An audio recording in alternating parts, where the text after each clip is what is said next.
लोक कुठं असतात सर जेव्हा त्यांचे 99% ब्लॉकेजेस पर्यंत कुठं असतात? Y they are not non की अरे माझा हार्ट 99% ब्लॉक्ड आहे, हे लोकांना कळत का नाही सर?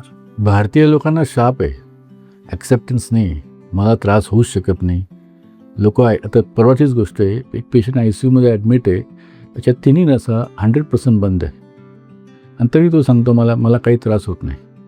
आता त्या पेशंटला मी त्या घरी गेलो नसतो त्याला बोलवायला, आमच्या हॉस्पिटलला या ICUमध्ये फिरायला येईल. म्हणजे हे ॲक्सेप्टन्स जेव्हा येईल ना की मला त्रास होतो, मला होऊ शकतो आणि मी हेल्थ चेकअप करायला पाहिजे, तेव्हा पुष्कळशा गोष्टी टाळता येतील आपल्याला. आता ह्याच पेशंटनी जे 99% ब्लॉक आहे, याची फॅमिली हिस्ट्री पॉझिटिव्ह होती.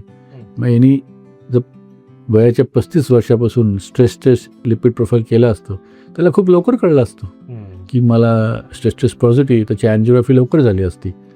आणि जर तेव्हा जर 25-30% ब्लॉक असतात, त्याने गोळ्या औषधं घेतल्या असत्या, तेवढा ब्लॉक वाढला नसता, एवढी इमर्जन्सी करावी लागली नसती. म्हणजे हेल्थ चेकअप खूप महत्त्वाचं आहे. आणि आपल्या लोकांना असं वाटतं की माझी हेल्थ चेकअपमध्ये काही निघालं नाही, निगेटिव्ह आलं हेल्थ चेकअप, किंवा T1T निगेटिव्ह आली, रिपोर्ट्स नॉर्मल आले, त्यांना वाईट वाटतं, त्यांना वाटतं माझे पैसे वाया गेले. तर हा गैरसमज आहे लोकांचा.